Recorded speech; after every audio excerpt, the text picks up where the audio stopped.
ሰው እንዴት እግዚአብሔር ፊት ሆኖ ሰው የሚከበረው አምላክ ፊት ሆኖ ይመጻደቃል? እንኳን እኛ ተራዎቹ ይቅርና እኮ መንበሩን የሚያገለግሉት ካህናት እንኳን አላያችሁ? ኪዳን ጸሎቱን ለም ሲደረግ ካህናት ምናቸውን ያውልቃሉ። አይታችሁ ተጉ ሻሽም ካለ ጥምጣምም ካለ ቆብም ካለ ያውልቃሉ። እውነት እኮ ነው። ሰው እንዴት ከእግዚአብሔር ከሥላሴ ዙፋን ፊት ሆኖ እነግስባት ባይበትም ቆርቡን ያረገው? ሁሉም አውልቆኛ ባዶ ነን። አንተ ነህ እንጂ ልዑል ይሉታል። አንተ ነህ እንጂ ቅዱስ፣ አንተ ነህ እንጂ ምስጉን፣ እኛማ ምን አለን ይሉታል። ሰውን የሚንቅ ሰው የሚንቀው የእግዚአብሔርን መልክ ነው።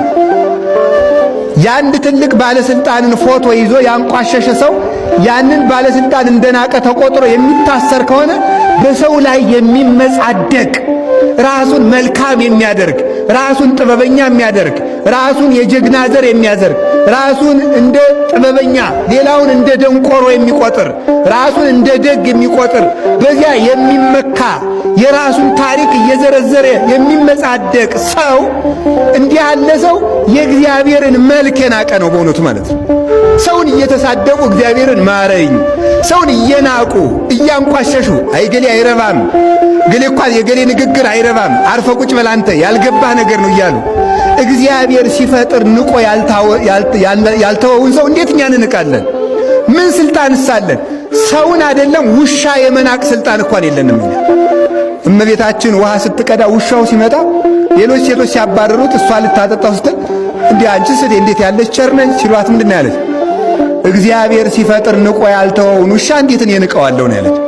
እግዚአብሔር አስፈላጊ ነው ብሎ የፈጠረውን ውሻ እኔ አታስፈልግም ለምን እላለሁ? እግዚአብሔርን መፍራት መጨረሻችንን ያሳምራል።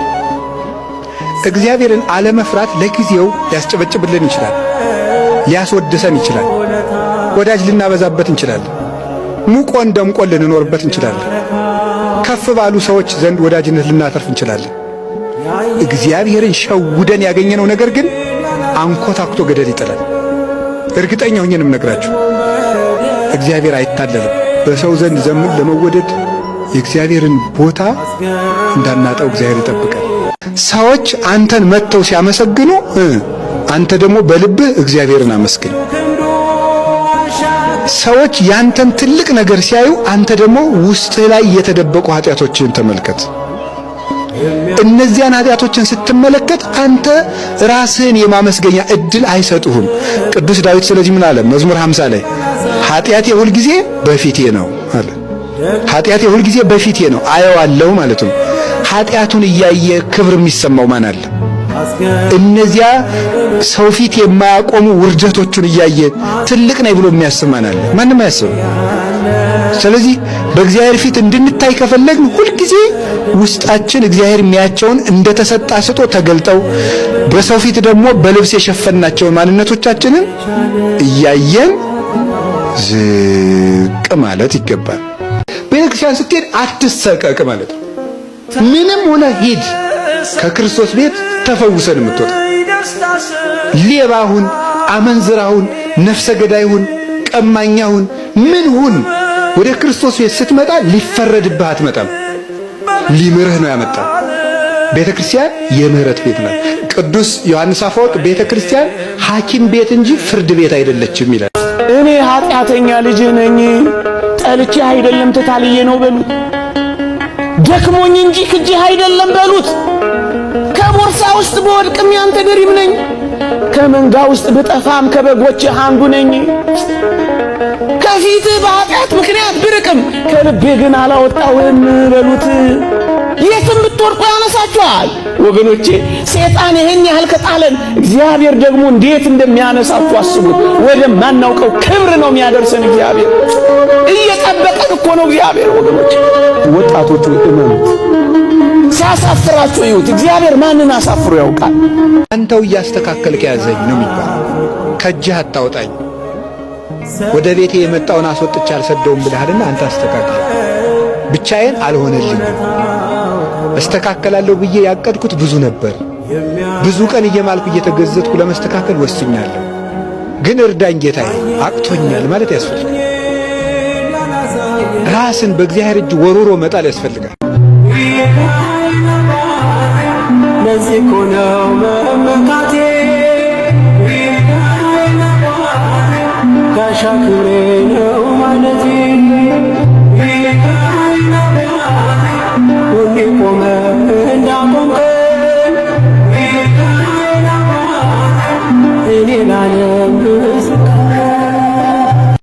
ሚካኤልን ስለምወድ እኔ አልደራደርም። ሚካኤል የማይል ሰው ካለ አስወጣለሁ ዛሬ። ሚካኤል አትሉ? ደግ ነው በሉ እስቲ ስለ ደግነቱ በደንብ አክብሩታ። ሚካኤል ባለበት ጠላት ዲያብሎስ ከዙሪያችሁ ይሸሻል። ማን ባለበት አልኳችሁ? ሚካኤል ባለበት ጠላት ይሸሻል። ሚካኤል ባለበት ሊያዋርድ የተዘጋጀ ጠላት ይዋረዳል። አሁንም በሕይወታችሁ እየፈተናችሁ ያስቸገራችሁን ጥንት ጠላት ዲያብሎስን ይሄ መልአክ ያሳርፍላችሁ፣ ከሕይወታችሁ ከመንገዳችሁ ያርቅላችሁ። እንኳን ሚካኤልን ጠርታችሁ የሚካኤል ስዕሉ ካለበት ዲያብሎስ መቆም አይችልም። ለምን ካላችሁ ጥንቱንም ያዋረደልን ጥንት ጠላታችን ዲያብሎስን ያሳፈረልን ማን ስለሆነ ሚካኤል ብላችሁ ጥሩ። ዛሬ በዚህ ጉባኤ ማን ስለሆነ? ሚካኤል ድረስልኝ ብላችሁ ስትጠሩት ገና ሚካኤል ብላችሁ ተናግራችሁ ሳትጨርሱ መልአኩ አጠገባችሁ ነው ያለው። ካጠገባችን ነው ያለው። ፈጣን ጠባቂዎችን ነው የሰጠን እግዚአብሔር ስሙ የተመሰገነ ይሁን። ገና ለምነህ ሳትጨርስ ሚካኤል ብለህ ሳትጨርስ ገና ስትል ሚካኤል አጠገብ ነው ያለው። ችግር ጠይቆ ብቻ ሚካኤል አያልፍም፣ መፍትሄውንም ነግሮ ነው የሚሄደው። ችግርሽን አዳምጦ ትቶሽ አይሄድም፣ መውጫውንም አበጅቶ ነው የሚሄደው ሚካኤል። እንግዲህ አሁን አንቺን ቤት ይምጣ፣ የተናቀው ጎጆሽን ሊከፍትልሽ ይምጣ፣ የተዘጋው ነገርሽን ሊከፍትልሽ ሚካኤል ይምጣ። ይምጣልን። ይሄ መልአክ ደግ እኮ ነው፣ ይዋህ እኮ ነው። የማይለወጥ ጠባቂያችን። ሰው ሲከፋው ይለወጣል፣ ሲርበው ይለወጣል፣ ሲያኮርፍ ይለወጣል፣ ይክዳል፣ ሲያጣ ሲነጣም ይክዳል፣ ሲደለል ይክዳል። ክርስቶስ ግን የማይለወጥ ጠባቂያችን። ሀብታችን ትልቁ ሀብት ለኛ ክርስቶስ ነው። ከሱ በፊት ማንም የለም፣ ከሱ በኋላ ማንም የለም፣ እንደሱ ያለም ማንም የለም። እግዚአብሔር ማለት እንደዚህ የሚቀድመው የለም፣ የሚከተለው የለም፣ እንደሱ ያለ ባልንጀራም የለውም። እግዚአብሔርን የሚመስለው የለም፣ እሱ ብቻ ነው። የምትወደውን ነገር መተው ዘላለም የሚወደድ ነገር እንደሚያመጣልህ ማመን።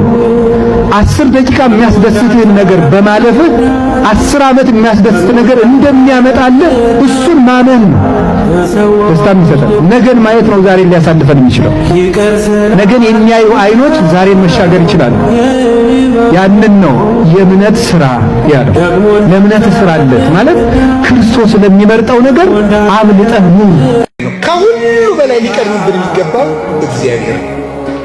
ከምንም ነገር በፊት እግዚአብሔርን እናስቀድም። ከምንም ነገር በፊት እግዚአብሔር። ሰው ማለት እንደዚህ ነው። ኖረ ማለት ከምንም ነገር በፊት እግዚአብሔርን መምረጥ ሲችል። ስንቱ ወዳጅነት አልፏል፣ ስንቱ ጓደኝነት ተሽሯል፣ ስንቱ ነገር አልፏል፣ ስንቱ ወዳጅነት ጊዜ ሽሮታል። ዘመን የማይሽረው ወዳጅ እግዚአብሔር ያለና የሚኖር ሰው አንድ ቀን እጁ ላይ አግኝቶን እንኳን አይመረም። እግዚአብሔር ግን ሁልጊዜ የማይለወጥብን እጅ ነው። ሰው ስትንከባከቡት ፈገግ ይላል፣ ሲጎልበት ክምር የፈጀ ዝንጀሮ ይመስል። ሰው እንደዚህ ነው። ወቅት ይለውጠዋል፣ ጊዜ ይለውጠዋል፣ ማጣት ይለውጠዋል፣ ማግኘት ይለውጠዋል።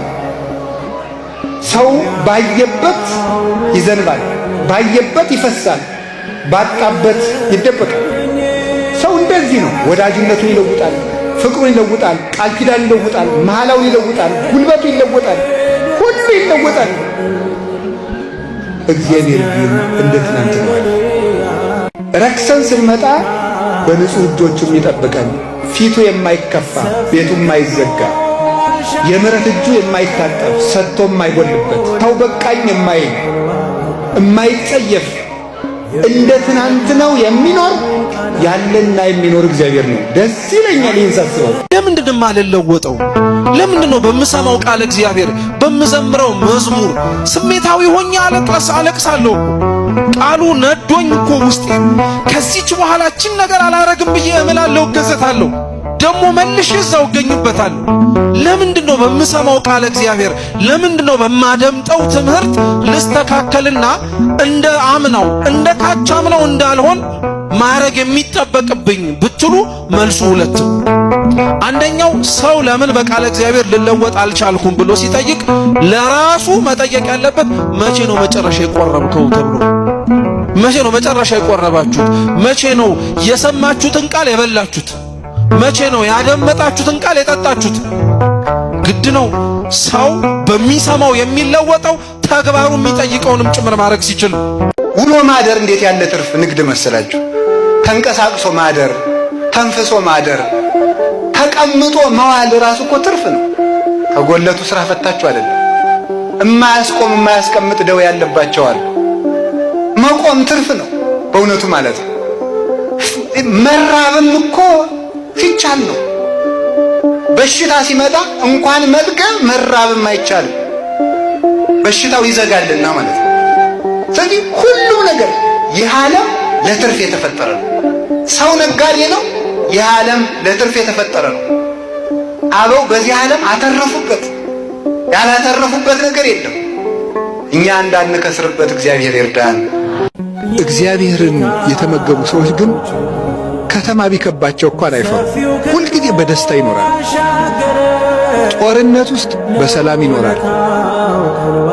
ጠላት መሃል ተደላለው ይቀመጣል። ባራዊት መሃል ደስ ብሏቸው በሞገስ ይሄዳል። በጠላቶቻቸው ታፍረው ተፈርተው ይኖራል። ቢሞቱ እንኳን ሞታቸው ክብር ይሆናቸዋል። እግዚአብሔር እንደው ክርስቲያኖች እንድንሞት የሚያደርገን ለምንድን ነው? ያገኘነ ሰው ሁሉ ጉልበቱን የሚሞክር በክርስቲያኖች ነው። ጉልበት አለኝ የሚል ሁሉ መግደል እንደሚችል የሚያረጋግጠው እኛን በመግደል ነው።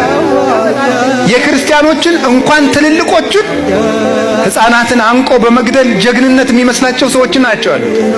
ሁሉን ነገር ስናጣው ነው እኛ ትዝ የሚለን ማለት ነው። እጃችን ላይ ይዘን የምንቀልድበት ብዙ ነገር አለ። ጊዜን እየቀለድንበት ነው። እድሜያችን እየቀለድንበት ነው። ጉልባታችን እየቀለድንበት ነው። ሀገራችን እየቀለድንባት ነው። ነፍሳችን እየቀለድንባት ነው። ሰውነታችን እየቀለድንበት ነው። ገንዘብ ይቀለድበታል። ሁሉ ነገር ማላገጫ ነው በዚህ ዘመን። ዛሬ ያባከናችሁት ጊዜ ትዝ የሚላችሁ ስትሸመግሉ ነው። አሁን ትዝ አይል። የሽምግልና ጊዜ በነገራችሁ ላይ ዕዳ የመክፈያ ጊዜ ነው። ታውቃላችሁ? ዕዳ የመክፈያ ጊዜ ማለት ምን ማለት መሰላችሁ? ሰው ሲሸመግል በወጣትነት ዘመኑ የሰራቸው ጉዶች በሙሉ እንደ መነጽር እየመጡ ሌት ተቀን ይታሰቡታል። የሰውን ልብ አትመርምር። እንዲህ ነው ብለህ የሰውን ልብ አትመርምር። ሰው ለምን እንዳጠፋ አታውቅምና ባጠፋበት ጥፋቱ አትፍረድበት። ተሳስቶ ይሁን አቅቶት ይሁን ምን ሆኖ ይሁን ራሱ ባለቤቱና እግዚአብሔር ብቻ ይተዋወቃሉ። አትፍረዱ። በጣም ከባዱ ኃጢአት የመፍረድ ኃጢአት ነው። ሰውን ይመፍረድ። አንተ እንደው አታፍርም? በስመ አብ ወወልድ ወመንፈስ ቅዱስ እንደው አንተ እንዲህ ታደርጋለህ አይባልም። ሰይጣን ያንን የፈረድንበትን ኃጢአት እኛ ላይ ነው የሚያሰፍረው። እግዚአብሔርም ረድኤቱን ይነሳል።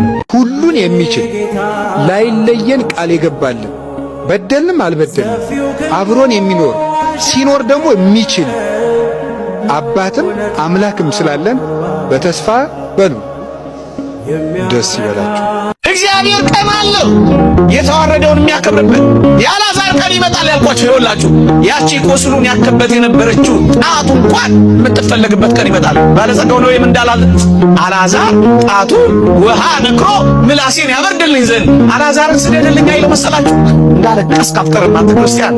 ተበረታ፣ ሳታጉረመርም ከኖር እንደ አልዓዛር እግዚአብሔርን ካልሰደብ አልዓዛር እኔ በጽድቅ እየኖር በክፋትና በኃጢአት የሚኖሩትን ባለጠጋ ያደርጋል በማለት እግዚአብሔርን ካልተው እንዳለቀስክ አትቀርም፣ ትስቃለህ። እንደተተውክ አትቀርም፣ ትከበባለህ። አንድ ቀን የሚያገኘን አምላክ፣ አንድ ቀን የሚያወጣን አምላክ። በድካም አብዝተን፣ በጉስቁልና አብዝተን፣ ኃጢአት አብዝተን ለጥል ሊሆን ይችላል። እንዳትረሱ። እግዚአብሔር ግን አንድ ቀን የቆሸሸውን የሚወለውልበት ቀን አለ። የጠቆረውን የሚያነጣበት ቀን አለ። የተጣለውን የሚያነሳበት ቀን አለ። የጠወለገውን የሚያለመልምበት ቀን አለ። የደከመውን የሚያበረታበት ቀን አለ። የተቀበረውን የሚያነሳበትና የሚያወጣበት ቀን አለ። እሱን ቀን ብቻ በተስፋ ተክለ ሃይማኖት ጻድቁ እኮ አንድ የግራ ገዳቸው ወደቀ ከጸሎት ብዛት ሲባል አያምም እንደ የግራ ገዳ መቆረጥ እንኳን የግራ ገዳ መውደቅ ይቀርና ትንሽ እንኳን እኮ የስለት የቢላ ቁርጥማት እኮ እንዴት እንደምትጠዘጥዝ እናውቀዋለን። ፍቅር ግን ሲያስጨክን እንዲህ ነው። በፍቅር ስደሙ ግን እንዲህ ነው። በቃ ከእግዚአብሔር ጋር መኖር ቅድስና ማለት ይሄ ነው። ለእግዚአብሔር ከፍቅሩ የተነሳ የሚታመማል እንዴ? ረሃብ ያሳምማል አይደል? ደም ያሳምማል አይደል? ፍቅርም እኮ ያሳምማል። ስቆ የምናየው ጥርስ ሁሉ ደስ ብሎት አይደለም። እያዘነ ይስቃል። ፊታቸውን ቅባት ተቀብተው ልባቸው የጠቆረ ሰው የለም አለ። በሐዘን የተወጋ ለሰው ይምሰል ለጎረቤት ይምሰል ፊታቸው ሊያበራ ይችላል። ሽቱ ተቀብተው ውስጣቸው ግን በሐዘን የሚከረፋ ሰዎች የሉ አሉ። ነጭ ለብሰው ልባቸው የጠቆረ የለም አለ። ቤታቸው በደማቅ አምፖል በርቶ ልባቸው ይጨልማል የለም። ሕይወት ጨለማ ይሆንባቸው ማለት ነው። የልብ ደስታ ከየት ይገኛል ንገሩኝ? እግዚአብሔርን ከመፍራት ይገኛል። እግዚአብሔርን የሚፈራ ሰው በነደደ እሳት ውስጥ እንኳን በደስታ ይስቃል። እግዚአብሔርን የማይፈራ ሰው ደግሞ ተድላ ደስታ የበዛበት ድግስ ተደግሶለትም ሐዘንተኛ ነው። እኔ ድንግል ማርያም ወዳለችበት የሚመሩኝ እግሮች ያማሩ ናቸው። ድንግል ማርያም ወዳለችበት የሚጠቁሙኝ ጣቶች የተባረኩ ናቸው። ስለ ማርያም የሚነግሩኝ አንደበቶች የጻፉ ጣቶች የነ አባ ጊዮርጊስ የነ ቅዱስ ኤፍሬም አንደበቶች ብሩካን ናቸው። እነሱንም ራሱ ጸቃዊ ውዝም ከናፍርኪ ብለን ማመስገን አለብን። አንደበትሽ ማር ይፈሳል እና አንደበቷ የጣፈጠ ልቅም ያለች እንዳለና ደካማ ሆነብኝ ቃል ሁሉ ነገር ያላት መዓዛፏ ከመኮል ከአንደበቷ የሚወጣው ቃል እንደ እንኮይ የሚጣፍጥ ማርልኝ ከምን ነገር አንድ ክፉ ነገር ወጥቷት የማያውቅ እንደሷ ያለ ማንም የለም። የሚያሳርፍ ሰላም የሚሰጥ ደስታ የሚሰጥ ሁከትን የሚያጠፋ ከመቅሰፍት የሚሰውር የማያውክ ተደላድሎ የሚያኖር የረፍት ውሃ ክርስቶስ ነው። መከበር ከፈለክ እግዚአብሔርን ፍራ። ለክብርህ ጠበቃ አታቁም፣ አትከላከል። ዝም ብለህ እግዚአብሔርን ፍራ። እግዚአብሔር ራሱ ያከብርሃል፣ ከፍ ያደርግሃል። ሰዎች ጉድጓድ ቆፍረው ተራራውን ይናዱብህ፣ እግዚአብሔር ተራራው ጫፍ ላይ አቁሞ ከፍ ብለህ እንድትታይ ያደርጋል። እግዚአብሔር ይህን ያደርጋል።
ቤተ ክርስቲያን ሳይመጡ መዋል እኔ ለራሴ በቃለሁ ማለት ነው።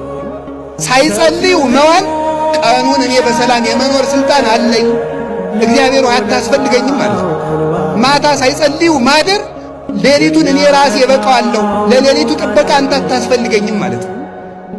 ሲበሉ አለመጸለይ ምግቡ ጤና እንዲሆነኝ ራሴ ማድረግ እችላለሁ፣ አትባርከው ማለት ነው። ያንን ሳይጸልዩ ማግባት ትዳሩን እኔ ራሴ በቃዋለሁ፣ ግድ የለም እግዚአብሔር አትምጣብኝ ቤቴ ማለት ነው። ሰዎች ስለገመቱን የሚበላሽ ማንነት የለም አለ። እግዚአብሔር ብቻ የሚያውቀው ማንነታችን ላይ ነው መጨነቅ። እግዚአብሔር የሚያውቀው ማንነታችን ላይ እንጨነቅ፣ እንስራበት። ሰዎች ስለሚሉት ጉዳይ ግን ሰዎች አሉም አላሉም የሚፈጠርም የሚጨመርም የሚቀነስም ማንነትም ክብርም የለም። እንደዚህ ብሎ ማሰብ ሰው እንደመሰለው ያስባል። እንደመሰለው ነው የሚያስበው። ወሬ ሰምቶ ያስባል፣ እንደለመደው ያስባል፣ እንደ ቀድሞ ዕውቀቱ ያስባል፣ በመንፈሳዊ መጠኑ ልክ ያስባል፣ በእድሜው ልክ ያስባል። ሰው እንዳቅሙ ነው የሚያስበው። ከምታገቡት ሰው ከትዳር አጋራችሁ አንድ ነገር ብቻ ፈልጉ፣ እግዚአብሔር አለው ወይ ብቻ ፈልጉ። የነፍስ ንጽህናን ይፈልጋል ወይ? የነፍስ ቅድስናን ትፈልጋለች ወይ? እንጂስ ገንዘብን አትሹ። ዓላማዬ አይደለማ። እግዚአብሔር የብዙ ልጆች አባት መሆን ከፈለጋችሁ አግቡ አላለንም። እደግመዋለሁ። የብዙ ልጆች አባት መሆን ከፈለጋችሁ አግቡ አላለንም። እናስ ሰይጣን እንዳይፈትናችሁ አግቡ ነው ያለን። ለምንድን ነው የምታገቡት? ጽድቅ ልትፈጽሙ ነው። ለምንድነው እጮኛ የምትይዙት? ጽድቅን ልትፈጽሙ ነው። ለምንድነው ቤተሰብ የምትመሰርቱት? ድህነታችሁን ለመፈጸም ነው። ኪዳነ ምሕረት የኔ እናት ደግ ነሽ አውቃለሁ፣ ፈተናዬ ነው አውቀዋለሁ፣ ለጸጋ አርጊልኝ እንድታገስ የሚችልበትን አቅምና ጉልበት ስጪኝ ያለችና ለመነቻት። አቅም ትስጠን ድንግል ማርያም። እንደው ነገራችሁ የዘገየባችሁ እንድትጠብቋት አቅም ትስጣችሁ። ትመጣለች፣ አንድ ቀን ወደ መታለቅሱበት ትመጣለች፣ ዘንበል ትላለች። የኢየሱስ እናት ወደ አንቺ ልመና ታዘነብላለች። ያለሽበትን ሕይወት ታውቀዋለች። ዝም ብላሽ አይደለም፣ ቀናለሽ ቀን አለክ። ዝም ብላ አይደለም፣ ትታ አይደለም፣ ጉዳይን ሳታውቅ ቀርታ አይደለም። ሁሉን የሚያስተካክል ልጅ አላት። እሺ ሁሉን የሚፈታ ቁልፍ የሆነ ልጅ አላት። የዓለም ሁሉ መፍትሄ የሆነ ልጅ አላት ድንግል ማርያም። አይዟችሁ የምታለቅሱ አይዟችሁ፣ በመከራ ያላችሁ አይዟችሁ። እሷን ይዛችሁ ለጊዜው ነው የምትቸገሩት፣ ስትደርስ ሁሉን ነገር ታስተካክለዋለች። በሃይማኖት ጸንታችሁ ከምትጸልዩበት ከምትወድቁበት ጉድጓድ ሁሉ ቅዱስ ሚካኤል በክንፈ ረድኤቱ አቅፎ ያወጣችሁ። ቅዱስ ሚካኤል ያልረዳው ሰማይ፣ ቅዱስ ሚካኤል ያልረዳው መነኩሴ፣ ቅዱስ ሚካኤል ያልረዳው ነቢይ፣ ቅዱስ ሚካኤል ያልረዳው ሐዋርያ የለም። የጽድቅ ሁሉ አበጋዝ ነው። ሁላችሁም ገድሉን ድርሳኑን ከቤታችሁ አድርጋችሁ እመኑ። እሱ ነው ሚካኤል። ሚካኤል ካላችሁት ፈጥኖ ይደርስላችኋል። ባህር ያሻግር እሱ፣ መና ቢያወርድ እሱ፣ ቅዱስ ጴጥሮስ ቢታሰር ያወጣው እሱ፣ አቡነ ተክለ ሃይማኖት ውሃ ሞልቶባቸው ውሃ ሊሻገሩ ሲጥሩ ማን ያሻግርሃል ሲሏቸው አይ እግዚአብሔር ያውቃል ሲሉ ቅዱስ ሚካኤል መጣና ተከተለኝ ብሎ እርመድ እያለ በውሃ ላይ ሲጀምር አቡነ ተክለ ሃይማኖት ይከተሉ ነበር። እና ቅዱስ ሚካኤል የረሃብ ጊዜ ስንቅ አቀባይ ነው። ሲታሰሩ ጠያቂ ነው። ሲታመሙ ፈዋሽ ነው። ውሃ ሲሞላ አሻጋሪ ነው። ቅዱስ ሚካኤል ከጉድጓድ የሚያወጣ ነው። ፈጽማችሁ መኑት። ከጉድጓድ ውስጥ ብትጣሉ ስንቅ ያቀብላል። ዳንኤል ከጉድጓዱ ሲሰጋ ዕንባቆም ለእህል አጫጆች ሊያቀብለውን የነበረውን ስንቅ በአንድ ጠጉሩ አንጠልጥሎ ወስዶ፣ በአንድ ጠጉሩ እኮ ነው ዕንባቆምን አንጠልጥሎ ከነስንቁ ከዳንኤል ጉድጓድ ውስጥ አስገብቶ ድንጋዩ ሳይከፈት ዳንኤልን አብልቶ መልሶ ደግሞ ዕንባቆምን ሀገሩ አድርሶታል። ከኢየሩሳሌም እስከ ባቢሎን ስንቅ የሚያደርስ ስንቅ አቀባይ ቅዱስ ሚካኤል ነው። ሁላችንንም ይመግበን አባታችን ቅዱስ ሚካኤል። ልጅ ብትወልዱ ወደ ሃይማኖት ይመራችኋል። የልጅ ጥቅሙ አንዱ ለእምነት ማብቃቱ ነው። እናት አባት ሃይማኖታቸው ቢደክም ልጆች እናት አባትን ለሃይማኖት ያበቃሉ። ስለዚህ መውለድ አለባችሁ ሁላችሁ፣ ያገባችሁት ማለት ነው፣ ደግሞም የተፈቀደላችሁ ማለት ነው። ምን ያመጣጥቃል? ብትማር እውቀቱ ተጭኖብህ ሰው እንደ ሜሞሪ እኮ ነው። መምህር ጭኖብህ ነው ያወቀው። መልከኛ ብትሆን መልክህን አፍንጫህን አልሰራው እግዚአብሔር ይሰራል። ምን ያኮራል? ሀገር ቢኖርህ ሀገር የሰጠህ እግዚአብሔር ነው ሊመሰገን የሚገባው። ኃይል ቢኖርህ ኃይል የሰጠህ እግዚአብሔር ነው የሚመሰገነው። ብትሰጥ እግዚአብሔር የሰጠህን ነው። ብትናገር እግዚአብሔር ያናገረህን ነው። ምን ቁም ነገር አለው የሰው ልጅ?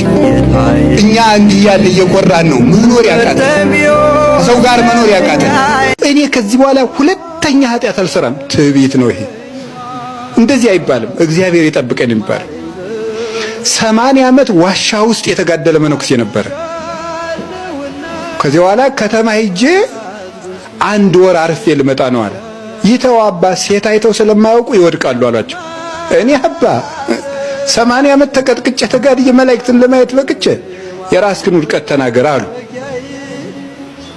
ሄደ፣ ውድቀት ገጠመው። ልጅ ወልዶ ተሸክሞ ይዞ መጣ። እንግዲህ ሰውን ካልሞተ አትመኑት አለ መጥቶ ከገዳሙ። ሰው ሲሞት ነው፣ ካልሞተ ሰው ገሌ ቅዱስ ነው አይባልም ማለት። ቢሰባ ኑሮስ ምክር እኔ ቅዱስ ነኝ፣ እኔ ንጹህ ነኝ፣ እኔ አልወድቅም አይባልም። እኔ እንደዚህ አይገጥመኝም አይባልም። ትዕቢት ነው።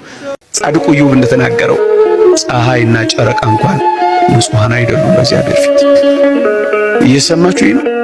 ሳያቋርጡ የሚሽከረከሩ ሳይፎርሹ የሚወጡና የሚገቡ ፀሐይና ጨረቃ እንኳን ለእግዚአብሔር የሚመጥን ንጽህና የላቸውም። ይልቁንም ኃጢአትን እንደ ውሃ የምንጠጣ የሰው ልጅ ምንኛ ያንስ ይላል። አያችሁ፣ ደጅ መጥኛ ነው፣ መለማመጫ ነው። ራሱ እግዚአብሔር በዚህ ሕይወት ውስጥ ስንኖር ፍጹማን ያደርገናል፣ ንጹሃን ያደርገናል። ንስሐ መግባት እየፈለግን ስንሄድ፣ ከዛስ ኃጢአትን ስንተው፣ ከዚያስ ኃጢአትን ወደ መጥላትና ወደ መጸየፍ ያደርሰናል። በቃ መፈለግ አለብን፣ መተው አለብን። ከዚያስ እንድንጸየፍ ራሱ እግዚአብሔር በእኛ ውስጥ ይሰራል። አቡነ ገብረ መንፈስ ቅዱስ ወደ ዝቋላ ሲሄዱ 3 ሽማግሌ ሰዎች አገኙ። በእግዚአብሔር ዘናል ጥቂት አዝለሸኝ ደክሞናል አሉ። እሺ ብሎ አንዱ ሽማግሌ ተሸክመው ሲሄዱ እሳቸው ሽማግሌ ሆይ ደክሞአል፣ እህል በልተህ ስለማታውቅ ደክሞአል፣ እዚህ ይበቃል አሉ። የት ታውቀኛለህ አሉ። አቡነ ገብረ መንፈስ ቅዱስን እዘለኝ ያለው ሽማግሌ ደክሞአል፣ እዚህ ይበቃል አሉ። ሂድና ጓደኞችን አምጣቸው። አመጡ። ሁለቱንም አመጡ። አምጥቶ ሲጨርስ እናንተ ሽማግሌዎች ከየት መጣችሁ? መዓዛችሁ ልብን ይመስጣል አሉ። በአንድነት በሶስትነት ተገለጡለት። ለካ ሥላሴ ናቸው ሽማግሌ መስለው የተገለጡለት ማለት ነው፣ የተገለጡላቸው።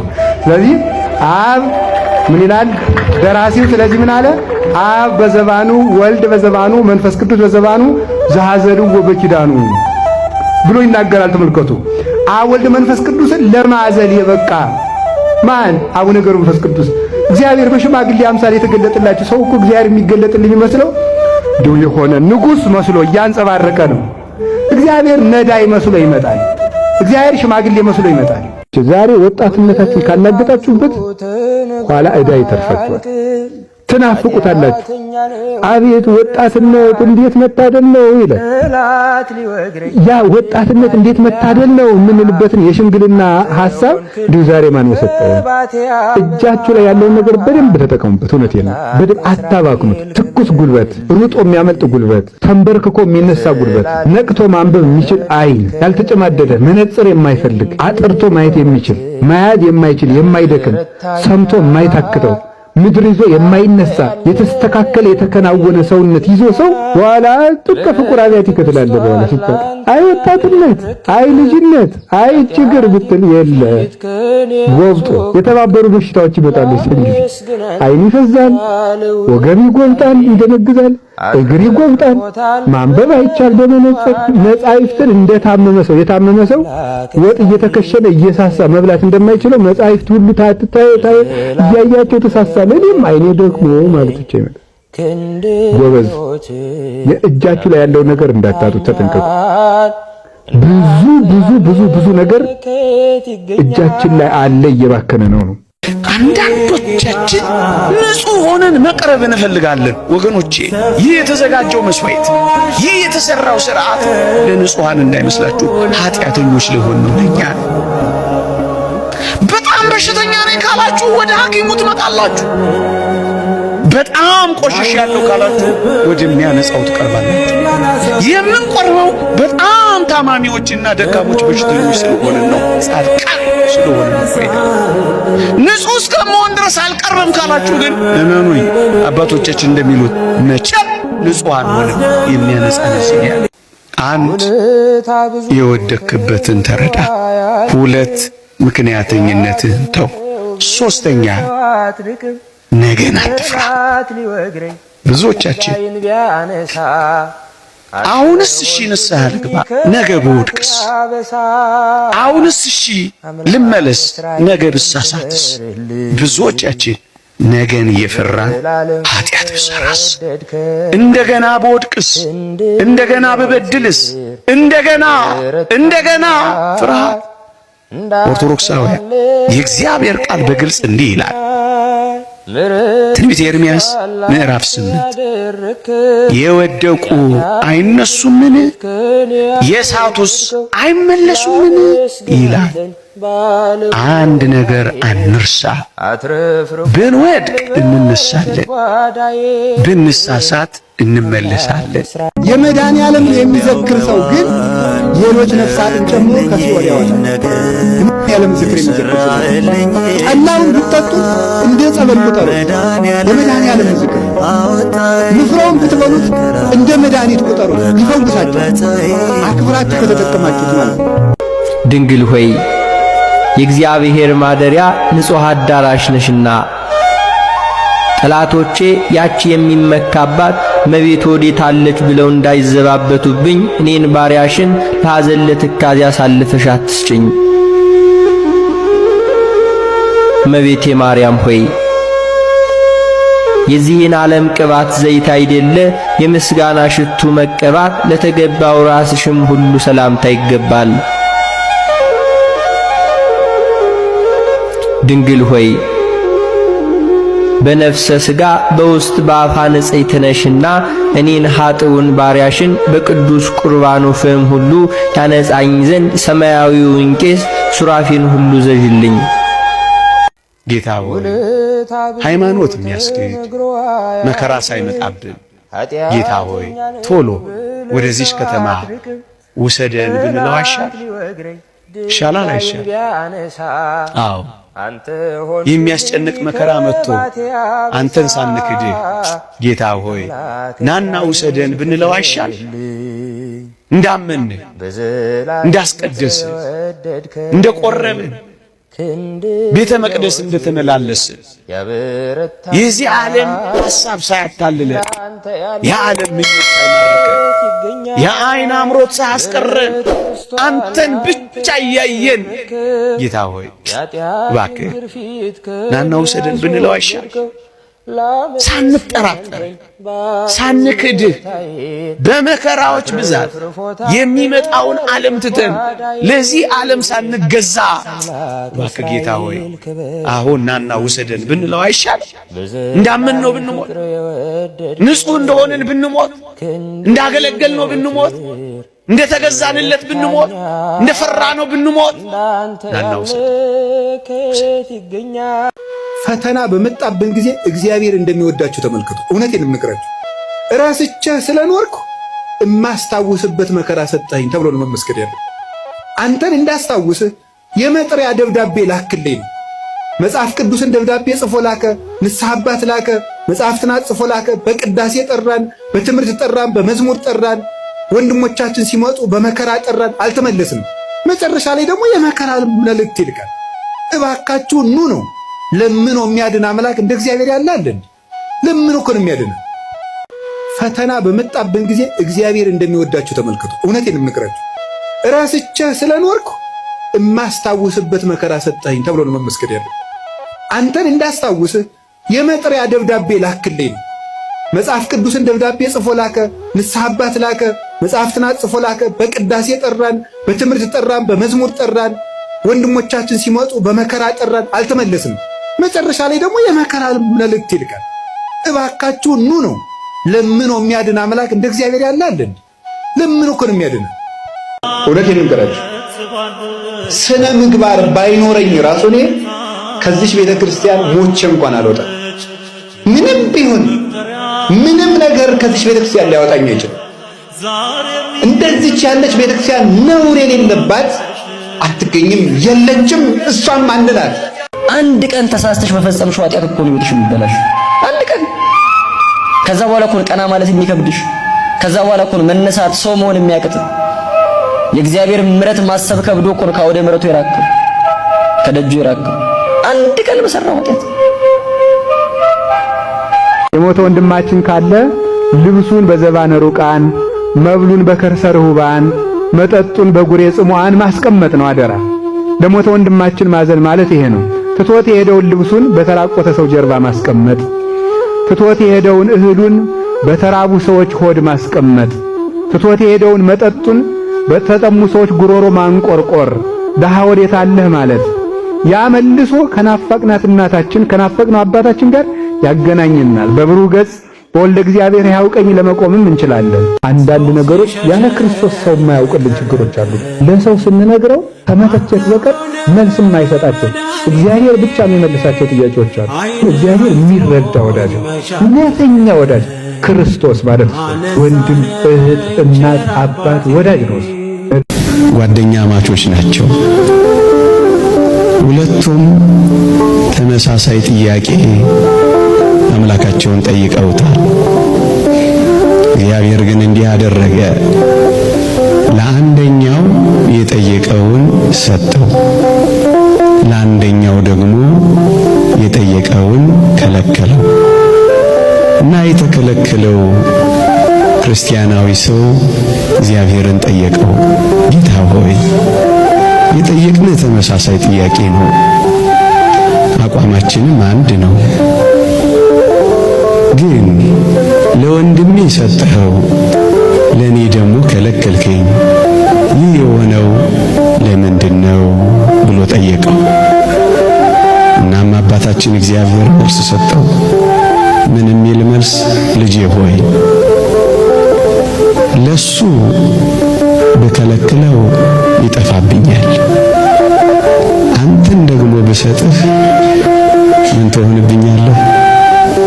ትጠፋብኛለህ። ላንተ የከለከልኩት እንዳትጠፋብኝ ብዬ ነው። ለሱ ደግሞ የሰጠሁት በከለክለው ይጠፋብኛል ብዬ ነው። እናም ለሁለቱም መስጠትንም ማዘግየትንም እግዚአብሔር የሚያደርገው ለሁለቱም ጥቅም ሲል ነው። ወገኖቼ እግዚአብሔር በጊዜው ጠይቃችሁት አሁን የሰጣችሁ ካልሆነ እንዳንጠፋበት ብሎ ነው። የቅድስት አርሴማ ትርፏ ምንድነው ካላችሁ እኛ ነን። እኛን የክርስቶስ አድርጋ ማስረከቧ ነው። ክርስቶስ እኛን ነው ለሰማዕታት የሸለማቸው። ምዕመናን በእነሱ ስም ተሰብስበው እንዲድኑ በማድረጉ ነው። ከዚህ በኋላ ምን አደረገ? በስምሽ ያመናውን ስምሽን የጠራውን ዝክር የዘከረውን ሰው የተራበ የመገበውን ሰው እኔም የሕይወት እንጀራን በሰማያት መግበዋል። ስዕልሽን ያሳለውን ሰው ያም ባይሆንለት ለተሳለው ስዕልሽ ሽቱ የረጨውን ሰው ሽቱ ያመጣውን በመዓዛ መለኮቴ አጣፍጠዋለሁ። መጽሐፍሽን የጻፈውን ያጻፈውን ስምሽን ስሙን በሕይወት መጽሐፍ እጽፍለታለሁ። ያም ባይሆን ያነበበውን ያም ባይሆንለት ሲነበብ የሰማውን የተረጎመውን መተርጎም ባይሆንለት ሲተረጎም የሰማውን ሁሉ የሕይወት ቃል አሰማልሻለሁ። ጓደኛ ማቾች ናቸው። ሁለቱም ተመሳሳይ ጥያቄ አምላካቸውን ጠይቀውታል። እግዚአብሔር ግን እንዲህ አደረገ።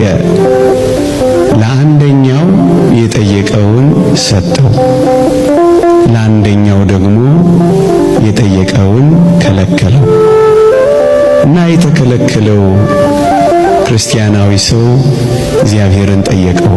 ጌታ ሆይ የጠየቅን ተመሳሳይ ጥያቄ ነው፣ አቋማችንም አንድ ነው።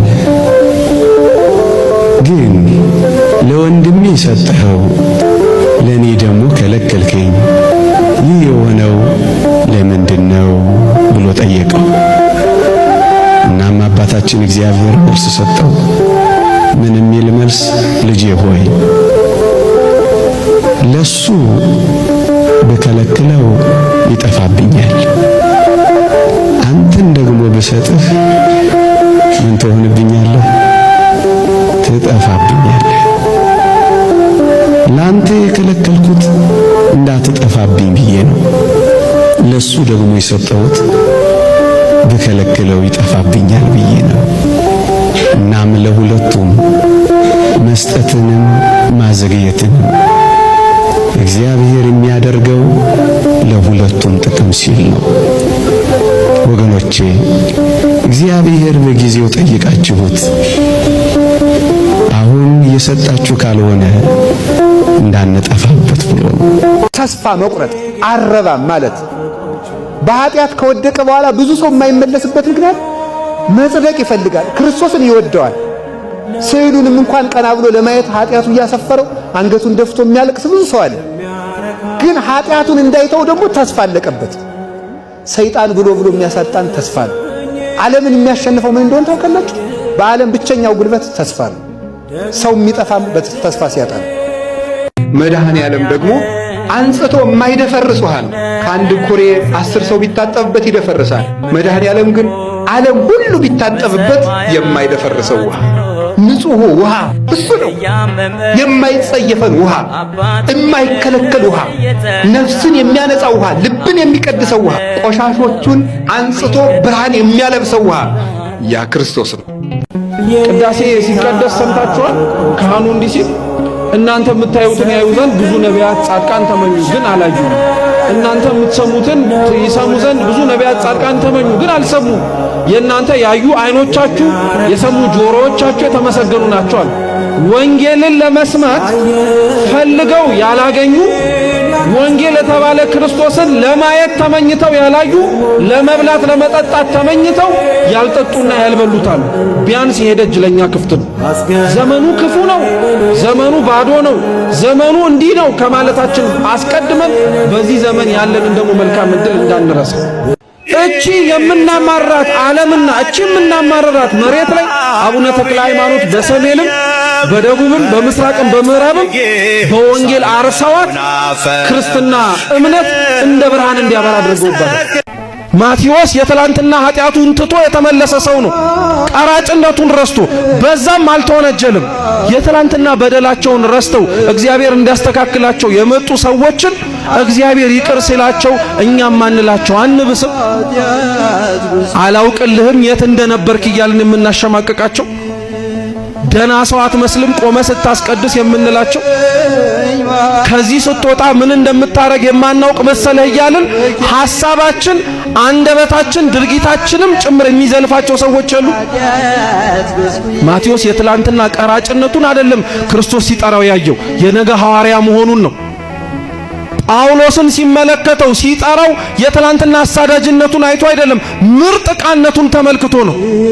ታዲያ ክርስቲያኖች ምን ሆነን ነው ሌላውን ይቅር ላንልበት የምንችል ምን በቂ ምክንያት አግኝተን? እኛን ከበደሉን በላይ እግዚአብሔርን አልበደሉትም እኚህ ሰዎች? እኛስ ሌላውን በደል ከምንለው በላይ እግዚአብሔርን አላሳዘን ነው? በደንብ አድርገን ተመልከቱ ክርስቲያኖች። ሌላውን ሰው ይቅር ላለማለት አክርረን የምናጠብቀው ገመድ እግዚአብሔር እኛን ይቅር እንዳይለን የምናስረው ገመድ ነው። ሌላውን ሰው ይቅር ለማለት የምንፈታው ገመድ እግዚአብሔር እኛን ይቅር እንዲለን የምንፈታውም ጭምር። ሰው የሰናፍጭ ቅንጣት ታክል እምነት ኖሮት ተራራ ፈለሰ ብላችሁ የምትገረሙ ከሆነ ምን አይነት እምነት ቢኖራት ነው ተራራውን የሚያፈልሰውን አምላክ ከሰማይ አውረዳ ማህፀን ያሳደረችው? ምን አይነት እምነት ቢኖራት? አንተ እኮና እኔ መሬት ላይ ሲሰራ ያየነውን እግዚአብሔር እንጠራጠረዋለን። በሕይወታችን ተደጋጋሚ የጎበኘንን አምላክ አለ የለም ብለን ጥያቄ እንጠይቃለን። እሷ ተራራ ማፍለስማ በጣም ተራ ነገር ነው። የሚያፈልሰውን አወረደችው። ከሊጦስጥራ አደባባይ አንስቶ እስከ ጎሎጎታ ድረስ ሲወድቅ ሲነሳ አይተዋለች። አቅም አንሶት የተሸከመውን መስቀል ስምዖን ቀሬናዊ ሲሸከምለት ተመልክታለች። ልብሱን ገፈው እርቃኑን እንደተወጠረ ብራና በሚስማር ሲቸነክሩት አይታለች። ምራቃቸውን ሲተፉበት ተመልክታለች። ጀርባውን ሲገርፉት አይታለች። አንዴም እንኳን አትጠራጠርም። አንዴም እንኳን አምላክ ሆንክ ብላ አታስብም። እንዴት ያለ እምነት ነው ባካችሁ! ወደህ መሰለህ እንደ እመቤታችን ቀሚሷ ስር የምትጠለለው? እንደኛ የማያምን ማን አለ? እንደሷስ የሚያምን ደግሞ ከየት አለ? እውነት ስም አጠራሯ የተመሰገነ ይሁን። ፍጹም አማኝ እንደ እመቤታችን ማንም አይገኝም እዚህ መሬት ላይ ማንም። ዛሬ እግዚአብሔርን የረሳ ነው እኮ እሱ የሚረሳ አምላክ ሆኖ አይደለም፣ የተደረገልንን ስለረሳን። ዛሬም እኛ እግዚአብሔር ያረገልንን ስለረሳን ለማስታወስም ስለማንፈልግ የትላንትና ታሪክን ማስታወስ ኃጢአትን መቆስቆስ መስሎ ብቻ ስለሚሰማን እኛው ራሳችን እግዚአብሔር ያረገልንን ነገር ለሌላው ማድረግ አንፈልግም። ዋጋ ከፍሎ የሰጠንን ነገርም ጭምር ዋጋ ቢስ ለማድረግ ነው የምንሮጠው። ኃጢአት ስትሰሩ ሰይጣን ስንት ከፍሏችሁ? ምን ቃል ገብቶላችሁ? ምን ሊሰጣችሁ የሚችለው መንግስት እንዳለ ነግሯችሁ ነው? ምንም ተስፋ ሳይሰጠን ለሰይጣን በደል መስራት ጥሩ እንደሆነ አምነን ስጋዊ ድክመታችንን ምክንያት አድርገን ፈጸምን ማለት ጌታን 30 ብር ሳይሆን ከዛ ባነሰ ዋጋ አሳልፈን ሸጥ ነው ማለት ነው። ከይሁዳ የከፋን እኛ ነን። ዓይንህን ጸልየህ ብታበረው ክፉ የምታይበት ይመስላል? እጅህን ለምነህ ብታንቀሳቅሰው ኖሮ ትሰርቅበት መስሏል? እግርህ ሽባ ሆኖ እግዚአብሔር ተርትሮልህ ብትራመድ ኖሮ ወደ ክፋት ትሮጥበት ነበር? በነፃ ስለሰጠህ እኮ ነው የናከው። ሳትለምን ስላደረገልህ እኮ ነው እንደዚሁ ዝም ብለህ ያባከንከው እንጂ እግዚአብሔር ለምነን ቢሆን ኖሮ ያገኘ ነው። ተማጽነን ቢሆን ኖሮ ይህን በሙሉ ያገኘ ነው አናረገውም። ኪዳነ ምሕረት ደጅ ያፈረናል። እሷን ለምኗት ድረሽልኝ ብሏት፣ ከልጅሽ ከወዳጅሽ አማልጂኝ ብሏት፣ ምስጢር ያልተፈታለት ቋጠሮ ያልተበጠሰለት የተሰነጠቀው ያልተጠገነለት፣ የተሰበረው ያልታደሰለት፣ የፈረሰው ያልተጠገነለት ማን ነው ወገኖቼ? ባሏን ስትንቅ ክርስቶስ እንደምትንቅ የሚገባት ሴት አለች? ለባሏ ስትታዘዝ ለክርስቶስ እንደምትታዘዝ የምትቆጥር ሴት አለች? ሚስቱን ሲያቃልል ቤተክርስቲያንን እንደሚንቅ የሚገባው ሰው አለ? የለም። ስታገቡ ምን እያረጋችሁ እንደሆነ ይገባችሁ? ምን እያረጋችሁ እንደሆነ እኮ ይገባችሁ። ባልና ሚስት ሲፋቱ ክርስቶስና ቤተክርስቲያን ተለያዩ ብሎ እንደካለ እንደሚቆጠርበት የሚረዳ ሰው አለ? የለም። ክርስቶስ ለቤተክርስቲያን ሞተላት፣ ለሚስቱ የሚሞት ባል የለም። ቤተክርስቲያን ለክርስቶስ መስዋዕት ትሆናለች፣ ለባሏ መስዋዕት የምትሆን የለች። ክርስቶስን የማይመስል ትዳር፣ ክርስቶስን የማይመስሉ ምዕመናን እና በግ እኮ ጥጃ አይወልድም፣ በግ ውሻ አይወልድም። የክርስቶስ ልጆች ሆነን እንዴት የዲያብሎስ መልክ ይኖረን? ነሐሴ 16 ቀን ዝክር እየሄደች አንዲት ምዕመን ነፍሰ ጡር ናትና ስትሄድ ውሃው ሞላባት። ውሃው መሃል ላይ ስትሆን እንዳለች ውሃው ሲሞላባት እዚያ ውስጥ ሆና ወበሳድስም ትደግማለች። በስድስተኛው ወር ገብርኤል መልአክ የሚለው ደግሞ እመቤታችን እንደዚህ ጸሎት አድርጋ የምትወደው የለም። በጣም የምትወደው ለምን ይመስላችኋል? ይሄንን የምትወድበት ምክንያት እመቤታችን ምን ጊዜም ከራሷ ይልቅ ለሌላ የኖረች ናት እና የዓለም ደስታ የመጣበት ጸሎት ስለሆነ እና እመቤታችን ተፈስሒ የሚል ቃል ደስ ይላታል። ለምን? እሷ ተፈስሒ ስትባል የእናቷ የሔዋን ሐዘን ስለተሻረ ማለት ነው። ይህን ጸሎት ተወደዋለች እና ወበሳድስም ስትደግም ውሃው ውስጥ ሆና ምንድን ያደረገች? እመቤታችን መጣ ጋረደቻትና ውሃው ውስጥ ወልዳ ምንም ሳትሆን ከውሃው ወጣለች።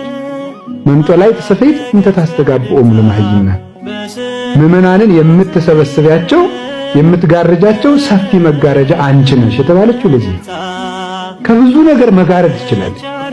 አምኖ ለሚጠራት ሁሉ የምትበርበት ክንፏ የማይደክምባት እውነተኛ ርግብ ናት እመቤታችን። በአንድ ቅጽበት በደረሰባችሁ ስብራት ለምንድን ነው ሁል ጊዜ ተሰብራችሁ የምትኖሩት? አንዴን የወደቃችሁ፣ አንዴን የተሳሳታችሁት፣ ሁል ጊዜ ግን መነሳት አለ። እግዚአብሔር ሆይ ብወድቅ እነሳለሁ፣ በጨለማም ብቀመጥ እግዚአብሔር ብርሃን ይሆንልኛል።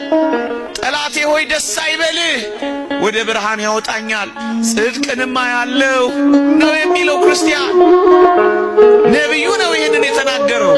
ወጣቶች ዛሬ በሚሆነው ነገር ስራ አጣችሁ ሊሆን ይችላል። ትምህርት አልሳካ ብሎ ተዘግቶ ሊሆን ይችላል።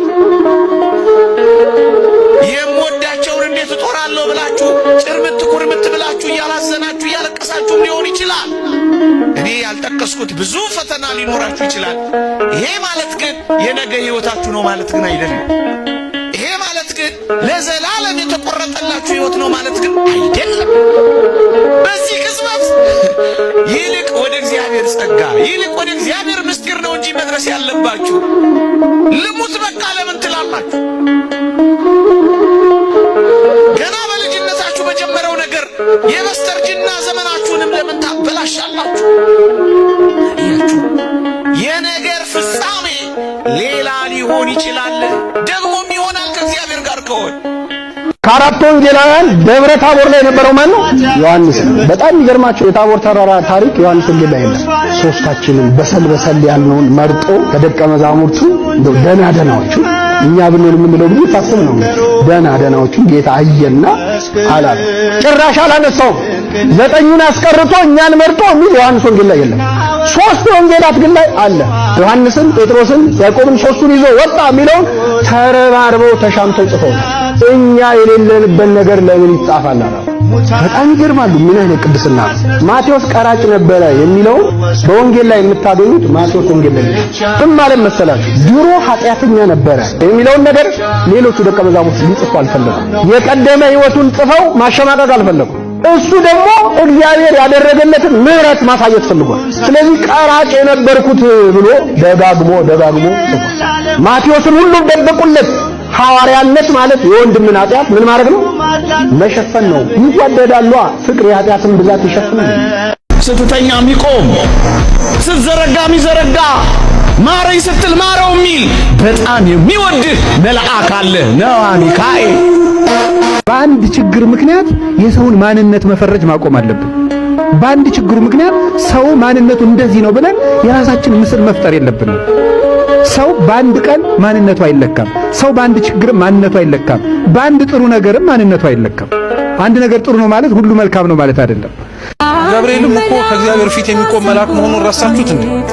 ባለቤቱ የሚያየውን የሚያይ እኮ ከባለቤቱ ፊት ቆሞ እኮ ለኛ የሚለምነው መኖር እንደምንፈልገው እንድንኖር እኮ አይደለም። እግዚአብሔር እንድንኖር እንዳዘጋጀን እንድንኖር። በጣም ደግ የሆነው ቅዱስ ገብርኤል ብዙ ጊዜ ላይ በዕለተ ቀኑ ምንም አይነት ሰው ስራ የማይሰራው ለምን? ስለሚወደው እንዳትሉ በደንብ አድርጎ ስለሚያደርግ ስለሚፈራው ነው። ልብስ ባጠብ ምን ይመጣብኛል ብሎ የሚገርማችሁ እነ ሚካኤል አይከፋቸው በቀናቸው እንዲህ ስናረግ እነ ሩፋኤል እነ ኡራኤል ምንም አይመስላቸው ደስ እንዳላችሁ ይላል። አይሉ በራት አስቡ። በቃ ወር በገባ በ19 እንደ ሰንበት አክብሩት የቅዱስ ገብርኤልን በዓል ማለት እኮ ስጋዊ ነገር አታስራበትና ስለ ነፍስ የምትጨነቅበት ቀን። እግዚአብሔር ግን በቃኝ ብሎ ነው ያውቅ። ሁልጊዜ ነው አብሮን የሚኖረው። ጨርቃችን አውልቀን የሚያውቀን እሱ፣ በልቡናችን የመላውን የነገር ክምችት የሚያውቀው እሱ፣ ልክስክስ አይምሯችን የሚያውቀው እሱ፣ የረከሰውን ስጋችን የሚያውቀው እሱ ግን አበቀኝ አይደለም። የማይሰለች አብሮ የሚኖር ሁልጊዜ ቅዱስ ገብርኤል የምስራች ያሰማችሁ። የኢትዮጵያን መከራ በቃ ብሎ ሰላም ያሰማኝ መልአከ ሰላም ነው ቅዱስ ገብርኤል። ለምኑትማ መልአከ ደስታ ያሰማችኋል። ደስታ ያሰማችሁ፣ ደስታ ያሰማን። ቅዱስ ገብርኤል መስቀል አናንያ አዛርያ ሚሳኤልን ከእሳት እንዳዳነ እናንተንም ከመከራ ይሰውራችሁ። የምትመኙትን አትጡ፣ የልባችሁ ሐሳብ ይፈጸም፣ ከኃጢአት በስተቀር ሁሉን ያደርግላችሁ። ዘላለማዊ ሕይወት ወደሚገኝበት ወደ ቅዱስ ቁርባን ያቅርባችሁ። ሥጋውን ደሙ ተቀበላችሁ ሕይወታችሁ ለምለም ይሁን። ምስቅልቅል ያለባችሁ ሕይወታችሁ ጥምም ያለባችሁ የምትሹትን ያድርግላችሁ። ልጄ ሆይ ሲነጋ ወደ ዓለም ሲመሽ ወደ እግዚአብሔር እንዴት ትመጣለህ? ስታዝን ወደ እግዚአብሔር ትመጣለህ። ስትደሰት ደግሞ ደስታህን በዓለም እንዴት ታደርገዋለህ? ቢያንስ እንኳን እምነት ባይኖርህ እንዴት ይሉኝታ የለህ? በጣም ይገርም ምክር ነው። እምነት ባይኖርህ እንዴት ይሉኝታ የለህ? እና ወደ እግዚአብሔር ሽሽ እንጂ ከእግዚአብሔር እንዴት ትሸሻለህ? አንድ ሕፃን ቢቆሽሽ ወይም ቢቆጡት ሰው ሮጦ ወደ እናቱ ይሄዳል። እኔ እናንተም ለእግዚአብሔር እንዲህ ያለ ሕፃን ብንቆሽሽ እናት ወደ ሆነች ወደ ቤተክርስቲያን እንምጣ። በኃጢአታችን ምክንያት ብናጎነብስ ወደ እሷ እንምጣ። እሷ በንስሐ ሳሙና አጥባ እኔ እናንተ አቅንታ እውነተኛ ልጇ ታደርገናለች። ሰው በሕይወቱ የሚወደው ነገር ቢኖር የሚረዳው ሰው ነው። ከተረዳንለት ወደ ራሱ ከወረን ድክመቶቹ ሁሉ ተትቶ ለኛ መኖር ይጀምራል። እነዚህን እንዲያደርጉን እግዚአብሔር ከባልና ከሚስት በላይ የሚሰጠው በምድር ላይ ክቡር ነገር የለም። ትዳር ባይኖር እመቤታችን ራሱ እኮ አትወለድም። የትዳር ውጤት ናት ክርስቶስ። ስለዚህ እሷ ደግሞ ከየት ይወለዳልና ክብር ልንሰጠው ይገባል። ታዲያ ይሄንን ነገር መጀመሪያ ምን ልናደርግ ይገባል ከተባለ ቅዱስ ጳውሎስ ሁለት ነገሮችን አድርጓል። እደውን ያፍቅሩ አንስቲያሆሙ አንስትኒ ተአዘዛ ለአምታቲክ። ሁለት ድርሻ ነው የሰጠ። እነዚህን ድርሻዎች ዝም ብሎ ያገባል ክርስቲያኑ ግን አያውቃቸውም።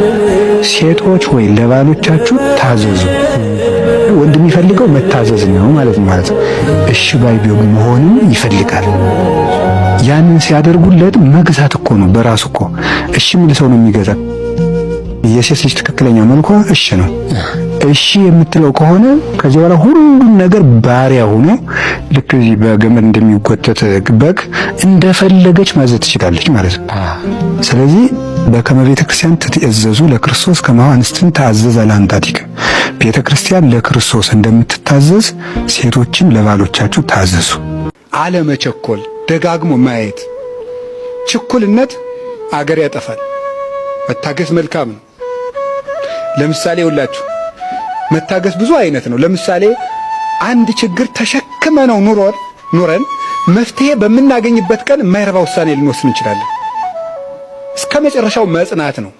ትዕግስትን ያዘወተረ ሰው ይድናል ይላል ማቴዎስ 24 ቁጥር 14 ላይ። ትዕግስትን ያዘወተረ ሰው ሁልጊዜ ያደረጋት። ለምሳሌ ሐራ ሰማይ የሚባሉ ነበሩ፣ በረዶ ውስጥ ተጥለው የተሰቃዩ ሰማዕታት። 35ኛው ቀን ላይ በ40ኛው ቀን አክሊል ሊወርድላቸው ነበር። 35ኛው ቀን ላይ አሕዛብ ደው ምን አደረጉ? እሳት አነደዱ። አንዱ ከ40ው ሰማዕታት አንዱ በረዶ ውስጥ ጥለው ክርስቶስን ካዱ እያሏቸው ነው። 35 ቀን ከረሙ አንክድም ብሎ። አንደኛው ምን አደረገ? እሳት ሲያነዱ ባካችሁ እሳት አሙቁኝ አላቸው። ምን አሉት? ካድና ሙቅ አሉት። ክጃለሁ አለና ወጣ። በ5ኛው ቀን አክሊል ወረደ። 39ኙን እነዚያ ሙተው ሲቀበሏቸው የእሱ አክሊል ተንጠልጥላ ቀረች። ከነዚያ ከእሳት ማውቂዎች አንዱ አያትና እኔ በዚያ ሰው ሃይማኖት ገብቻለሁ ብሎ በረዶ ሲገባ እሱ ተቀዳጃት። ይኸው ለፍተን አክሊል በምናገኝበት ቀን እንወጣለን። ያ እንዳይሆን እስከ መጨረሻው ድረስ የእግዚአብሔር በተለይ ሃይማኖታዊ ውጤቶችን እስከ መጨረሻው መጠበቅ ነው።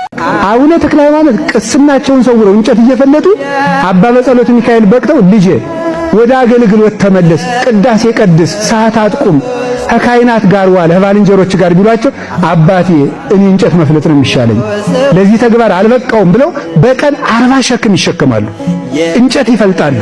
ከዚያ በኋላ ተመልከቱ ተክለ ሃይማኖት ያረድ እሳት የፈጀው ሰው ኧረ እሳት ፈጀኝ ለተክለ ሃይማኖት አሳየ ይባላል። ሲሉት ይድናል። ወጥ በእጃቸው አማስለው ይሰራሉ። ለምን? ክርስቶስን ለብሰዋልና። ለብሰው እኔ በእኔ አምናችኋልና ጊንጥ ብትረግጡ አይነካችሁም ስላለ እሳቱ አይወጋቸውም ነበረ። ከአቡነ ኢየሱስ ማምነው 12 ዓመት ለፍተው ተጋድለው ቀሚስ ቅናት ተቀበሉ። ከአባ ዮሐኒ ሂደው ደብረ ዳሞ ቆብ ተቀበሉን፣ አስኬማ ተቀበሉ። የሁሉ ተቀብለው ዓለምን አስተምረው ጣዖታትን አጥፍተው ሰዎችን ወደ ሃይማኖት መልሰው 99 ዓመት ተጋድለው ከዚያ በኋላ ተመልከቱ 7 ዓመት ሲቀራቸው ገርል እንዳልቀመሰ ሰው ሆኑ። 92 ዓመት ተጋድለው 7 ዓመት ሲቀራቸው ገርል እንዳልነካው ሰው ምን እንዳሉ ታውቃላችሁ? ዓለምን ሁሉ አሳምነው ከጳጳሳት በላይ ሆነው የሚካኤል ባልንጀራ ሆነው ከጌታ መንበር ደርሰው መጥተው ተሰውረው ሄደው ማለት ነው። ከሱራፌል ጋር አጥነው ተመልሰው ምን እንዳሉ ስሙ። ዓለምን አበራሁት ለኔ ግን ጨለምኩ አሉ። ለኔ ጨለምኩ። ጨው አልጫ ቢሆን ማን ሊያጣፍጠው ነው? መቅረዝ ቢጠፋ ማን ያበራለታል? ወይኔ ዓለምን አስተማርኩ እኔ ግን ጨለምኩ አሉ። ከዚያ በኋላ ተመልከቱ ጦር ተክለው ወደፊት ሲሰግዱ የፊተኛው ጦር እንዲወጋቸው፣ ወደ ኋላ ሲሰግዱ ወደ ኋላ እንዲወጋቸው፣ ወደ ግራ ሲል የግራው ወደ ቀኝ ሲል የቀኝ እየወጋቸው 7 ዓመት በአንድ እግራቸው ቁመው ጸለዩ። ብታጡ ብትነጡ ራሳችሁን ማጥፋት የለባችሁ። ሰው ቢጠላችሁ ባይሳካላችሁ ብትደህዩ ትምህርት ራሱ ውጤት ባይመጣላችሁ ባትቀጠሩ ዘመዶቻችሁ ቢጠላችሁ ጓደኛ ባይኖራችሁ ገንዘብ ባይኖራችሁ በክርስቶስ ደም የተገዛው ቅዱስ መቅደስ ነው ብላችሁ በዚህ ብቻ ደስላችሁ ይገባል። ስለወደደን ስለጠራን ስላነጻን ስለቀደሰን ወገኖቹም ስላደረገን እንኳን ከሰው ጋር እንኳን ከባልና ሚስት እንኳን ከጓደኛ እንኳን ከእህትና ወንድም እንኳን ከእናትና አባት ይቅርና የሰው ልጅ ሁሉ ጊዜ ከእግዚአብሔር እንኳን አንድ ቀን ሲወጣ አንድ ቀን ሲገባ ነው የሚኖር። የሁል ጊዜ ወዳጅ እግዚአብሔር ብቻ ነው። ሰው ግን አንድ ቀን ጥዬ ልሂድ ብሎ ሲወስን አንድ ቀን ሲቀር ነው የሚኖረው።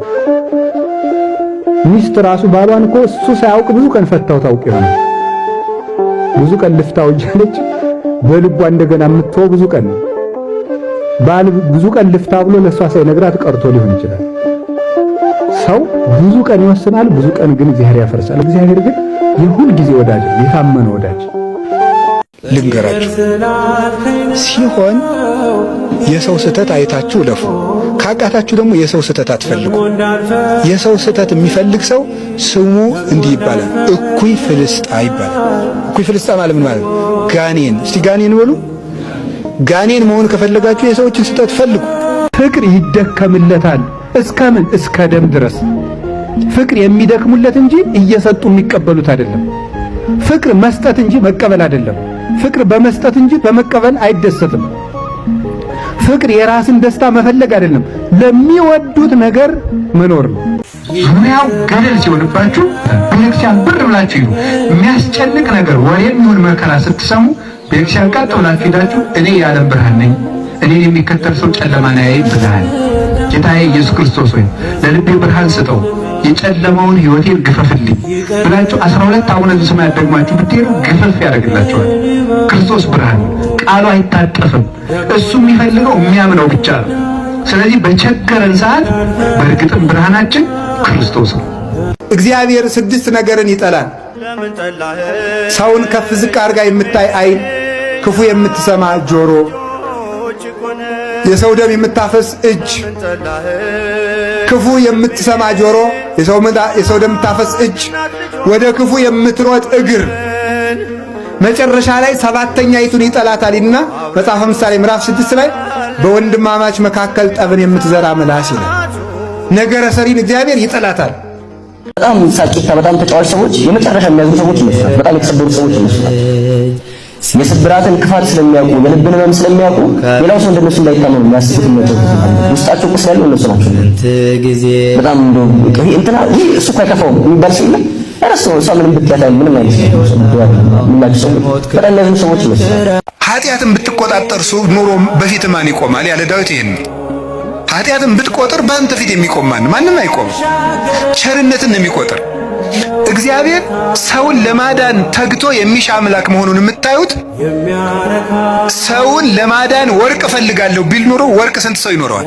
እግዚአብሔር ግን ሰውን ለማዳን እስከ ውሃ ዝቅ ያለ አምላክ ነው።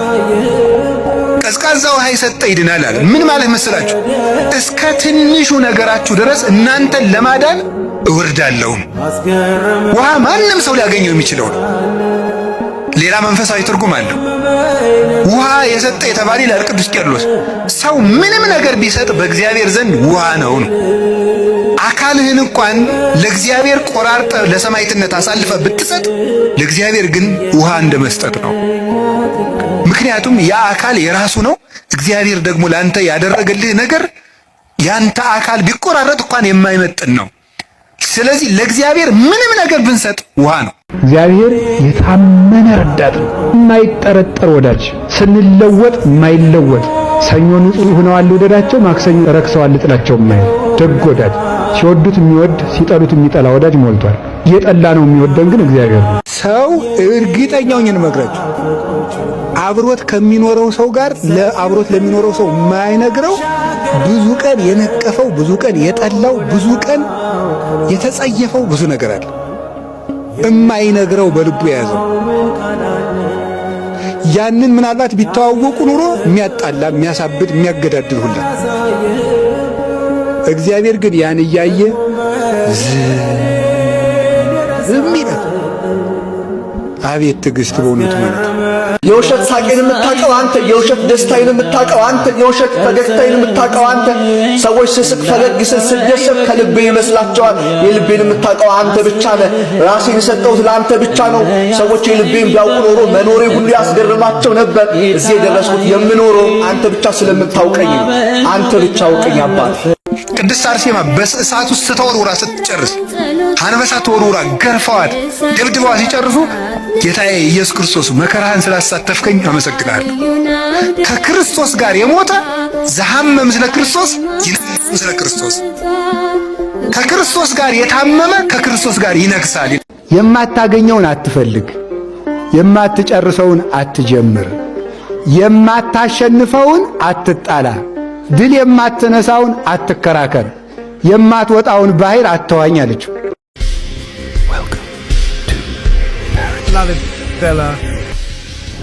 ላሊበላ ማለት በኢትዮጵያ ያለ ጽርሐ አርያም፣ በኢትዮጵያ ያለ ገነት፣ በኢትዮጵያ ያለ ብሔረ ሕያዋን፣ በኢትዮጵያ ያለ ብሔረ መላእክት፣ ሰባቱ ሰማያት ላሊበላ ውስጥ አሉ። እንደምታውቁት ቻል ሲል ነው። አሁን እግዚአብሔር ያሳያችሁ በመጽሐፍ ቅዱስ ተጽፏል። እኔ አሁን መጽሐፍ ቅዱስ ስንማር ከሚደንቀኝ ነገር መካከል እግዚአብሔር ኖህን እንዲያርገው ወርዱን እንዲያርገው ቁመቱን እንዲያርገው መርከብ ስራ ነው ይላል።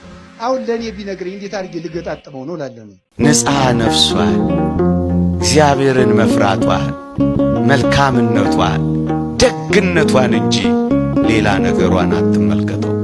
ለሌሎች ምጥ መያዝ ማለት ለምትወደው ሰው ዋጋ መክፈል መኖር ነው እንጂ ዋጋ ማስከፈል አይደለም። የምንወደውን ነገር መጠቀም አይደለም፣ ማክበር እንዲኖር ማድረግ ነው። ለሱ ለምትወደው ሰው ህልውና ለምትወደው ሰው መቀጠል መኖር ነው። ለሚወዱት መኖር ነው እንጂ የሚወዱትን ሰው ለኔ ኑርልኝ ማለት አይደለም። እኛ ግን የምንፈልገው ምንድነው? የምንወደውን ሰው ነው ዋጋ የምናስከፍለው። ለምንወደው ሰው ሳይሆን ዋጋ የምንከፍለው የምንወደውን ሰው ዋጋ እናስከፍለዋለን። እንጠቀምበታለን እንጂ አንጠቅመው። እንዲጠፋ ነው የምናደርገው፣ እንዲጎዳ ነው የምናደርገው፣ ከኛ እንዲርቅ ነው የምናደርገው። ቅዱስ ሚካኤል የምር አጋዥ ነው። እንዴ ተፈራሪው በጣም ነው ቅዱስ ሚካኤል በጣም የተወደደ ተዋጊ አጋንንትን ያዋረደ ሰው ዘንዶውን የተጣለ ያ ውዳቂ የሆነው ሰይጣን ደግሞ ምናልባት እንግዲህ የሚወጣውን ፈልጎ ያጃባል ብሎ ይለ ጴጥሮስ አሁን ባለ ህይወታችሁ ውስጥም ደግሞ የታላቅ መልአክ እናንተን ያግዛልና የቆሰለን ሰው እንኳን በእንጨት በጨርቅ ጫፍ ብትነኩት እኮ ይደማል። ኃጢአት የወጋችውን ሰውም ጥቂት ቃል ይወጋዋል፣ ልቡም ይደማበታል። ልቡ በንጽህና የተያዘ ሰው ግን ምንም ነገር ብትወረውሩበት፣ የነገር ፍላጻ ብትወረውሩ ልትወዱት አትችሉም። በቀላሉ የምናዝነው ንጽህና ስለሌለን ነው። ንጽህናውን አድሎን እሱ በመከራው ይደሰት እንደነበረው በመከራ የምንደሰትበትን ልቡና በዚህ ዓለም የማይለወጠውን ደስታ በመንግሥተ ሰማያት እንዲሰጠን ቅዱስ ፈቃድ ይሁንልን። ሰው የማያውቅብን የተሰወረ ልክስክስነት አለብን። ያ ልክስክስነታችን እናፍርበታለን። ከእግዚአብሔር ፊት ደግሞ ይዘነው ለመቆም እንዴት ያሳፍራል! ኃጢአት ያሳፍራል፣ አንገት ያስደፋል። ሰው ደግሞ አግኝቶ አይምርም። እንኳን ኃጢአት አግኝቶ ሊምር ኃጢአት ለማግኘት እኮ ሰው ይከታተላል። ታውቃላችሁ? ለማግኘት በየት ዋሉ፣ በየት አደሩ፣ እነገሌ ምን ሰሩ፣ ምን ተናገሩ። ክርስቶስን ጸሐፍት ፈሪሳውያን ምን ውስጥ ስህተት ለማግኘት ነበር የሚጠሩት? ንግግር ውስጥ ኃጢአት ለማግኘት ተራራ ይወጣሉ፣ ቁልቁለት ይወርዳሉ። ግብር ለቄሳር እንክፈል ወይ? ይቺ ሴት በዝሙት ተይዛለች ትወገር ወይ? ትወገር ቢል ጨካኝ ለማለት፣ አትወገር ቢል የሙሴን ሕግ ሽራህ ለማለት። ስህተት ለማግኘት ሰው ይፈልጋል። እናንተ እግዚአብሔርን ተስፋ ባደረጋችሁበት ነገር ስንት ዓመት ትጠብቁታላችሁ? እግዚአብሔር ትቶኛል የምንለው አሁን ስንት ዓመት ታግሰን ነው? እስቲ እግዚአብሔር ያሳያችሁ። ስንት ዓመት ነው? አሁን እንደው እግዚአብሔር ልጄ ትዕግስትሽ ይሄ ነው ቢለን አናፍርም? በጣም እኮ የሚያሳፍር እግዚአብሔር 100 ዓመት የጠበቀ ኖህ ፍጹም የትዕግስት አባት ነው። ቅዱስ ገብርኤል ትልቅ ደስታ ተሸክሞ ይመጣል። ያ ትልቅ ደስታ አማኑኤል ይባላል። እነሆ ትወልጃለሽ፣ ስሙን አማኑኤል ትይዋለሽ። አማኑኤል የሚለውን ስም ተሸክሞት የመጣ ቅዱስ ገብርኤል ነው። ሐዘን ለነበረበት ዓለም ለመጀመሪያ ጊዜ የመጀመሪያውን ደስታ ይዞት የመጣው ቅዱስ ገብርኤል ነው። ለምኑትማ አምላክ ደስታ ያሰማችኋል። ደስታ ያሰማችሁ፣ ደስታ ያሰማን። ሁልጊዜ ቅዱስ ገብርኤል የምስራች ያሰማችሁ። የኢትዮጵያን መከራ በቃ ብሎ ሰላም ያሰማኝ። መልአከ ሰላም ነው ቅዱስ ገብርኤል። አትፍሩ የሚል ፍርሃት የሚያርቅ መልአክ ነው። እና ተስፋችሁን እግዚአብሔር አድርጉት። እግዚአብሔር ተስፋ ነው። ተስፋ ደግሞ መንፈስ ቅዱስ ነው። ተስፋ አድርጉት። በሰው መታመን ከንቱ ነው። በእግዚአብሔር ኃይል እናድርጋ። መከራ የሚያጸኑብንን እሱ ያዋርዳቸዋል፣ ያጎሰቆላቸዋል፣ እሱ ይይዛቸዋል። እግዚአብሔር የታመነ ረዳት፣ የማይጠረጠር ወዳጅ፣ ስንለወጥ የማይለወጥ ሰኞ ንጹህ ሆነዋል ልውደዳቸው፣ ማክሰኞ ረክሰዋል ልጥላቸው የማይል ደግ ወዳጅ፣ ሲወዱት የሚወድ ሲጠሉት የሚጠላ ወዳጅ ሞልቷል። እየጠላ ነው የሚወደን ግን እግዚአብሔር ነው። ክርስቶስ የሰወረውን ኃጢአት አንተ የምትገልጥ ምንድነህ ነው? የሰውን ልብ አትመርምር። እንዲህ ነው ብለህ የሰውን ልብ አትመርምር። ሰው ለምን እንዳጠፋ አታውቅምና ባጠፋበት ጥፋቱ አትፍረድበት። ተሳስቶ ይሁን አቅቶት ይሁን ምን ሆኖ ይሁን ራሱ ባለቤቱና እግዚአብሔር ብቻ ይተዋወቃሉ። አትፍረዱ። በጣም ከባዱ ኃጢአት የመፍረድ ኃጢአት ነው።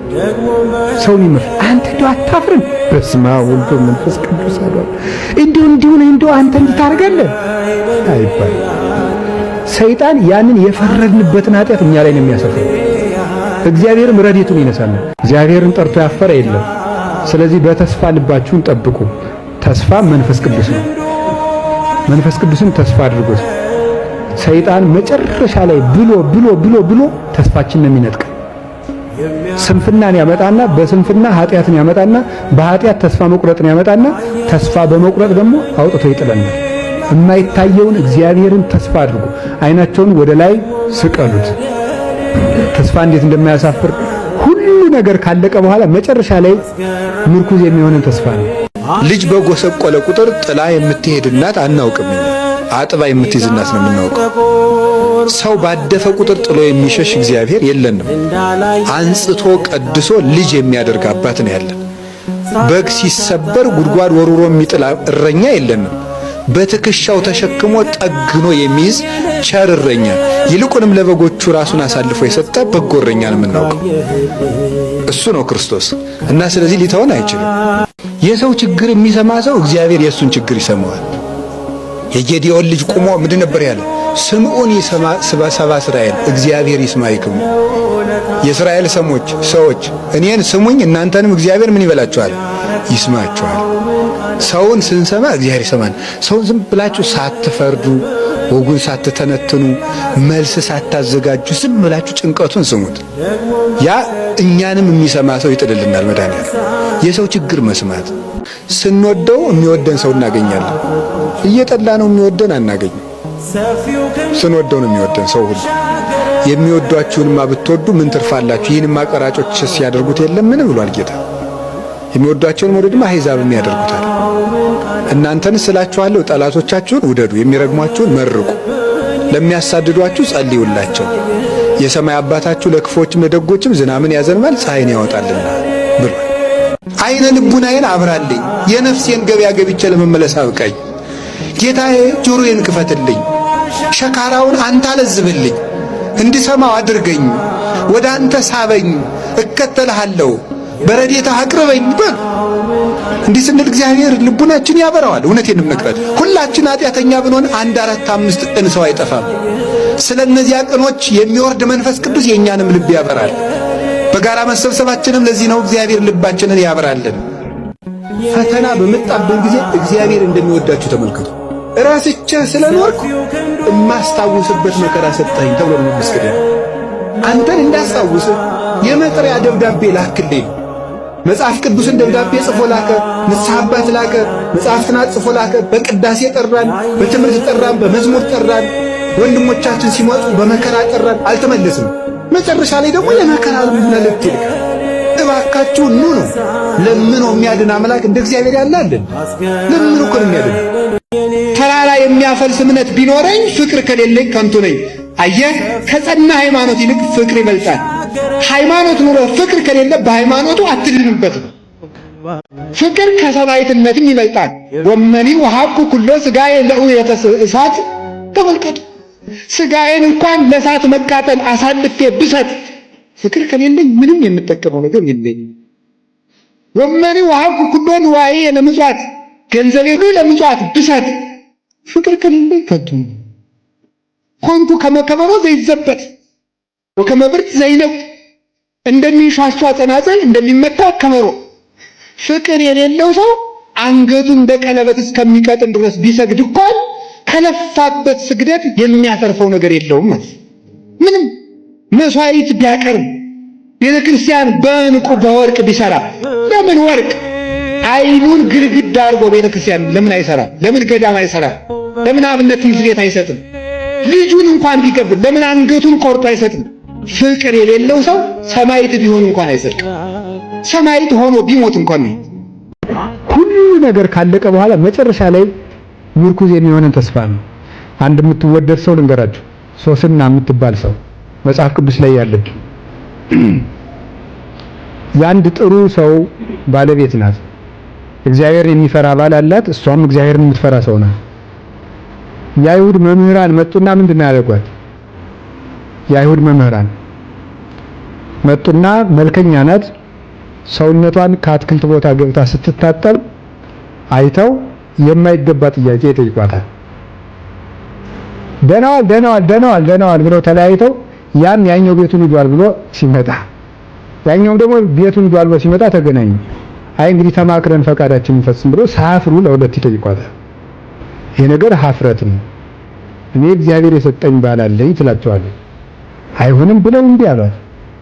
እምቢ ካልሽማ ዝሙት ስትሰራ ያዝናት ብለን ለሕዝቡ እንናገራለን። በአይሁድ ስርዓት ደግሞ ዝሙት ስትሰራ የተያዘች ዘንድ ሰው በድንጋይ ትወገራለች። ስለዚህ የእኛን ተሰሚነት ደግሞ ታውቂዋለሽ፣ ስለዚህ ትወገሪያለሽ አሏት። አይ በእናንተ እጅ በእግዚአብሔር እጅ ከመውደቅ በእናንተ እጅ መውደቅ ይሻላል። የፈለጋችሁን አድርጉ አለቻቸው። እግዚአብሔር ከሚጣላው የፈለጋችሁትን አድርጉ። ተነሱና ስሙ እስራኤልን በሙሉ ሰብስበው በስደት ሀገር ይቺን ሴት ከባሏ ውጭ ስታመነዝር አግኝተናታል። በድንጋይ ትወገር። ደግሞ በእስራኤል የሴቶች ክብራቸው ራሳቸውን መከናነብ ነው። ራሷን ትግለጠው ራሷን ክብር የላትም እቺ ልትከናነብ አይገባትም አሉ። ሊቃውንቱ ግን በምስጢር ይላሉ፣ በምስጢር ውበቷን መጥገብ ፈልገው ነው። ከዚያ በኋላ ታውርድ ክንብንቧን አወረደች። ምን አደረጉ? ሰው ሁሉ ትገደል ብሎ ወሰኑ። እሷ ግን አሁንም ተስፋዋ ማን ነበረ? ነገር አለቀ፣ ተወሰነ፣ ትወገር ተብሎ ወደ መወገሪያው ቦታ ሲወስዷት ድንገት አንድ ወጣት እጁን አወጣ። እኔ ከዚህ ሴት ደም ንጹህ ነኝ አለ። ማን ነው? ዳንኤል ይባላል። የስሙን ትርጓሜ ማብራችሁ ተመልከቱ። ዳንኤል ማለት እግዚአብሔር ዳኛ ነው ማለት ነው።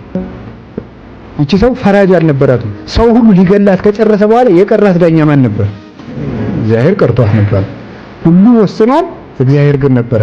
ያ ሁሉ ልብ በሉ ተሰሚ ሰዎች በሚናገሩበት ቦታ እነዚያን ሰዎች ሁሉም ይሰማቸው፣ እኛን ግን ማንም የማይሰማን በሆነ ቦታ የሞት ውሳኔ ከተወሰነ በኋላ ተስፋን መያዝ እንዴት ያለ ከባድ ነው።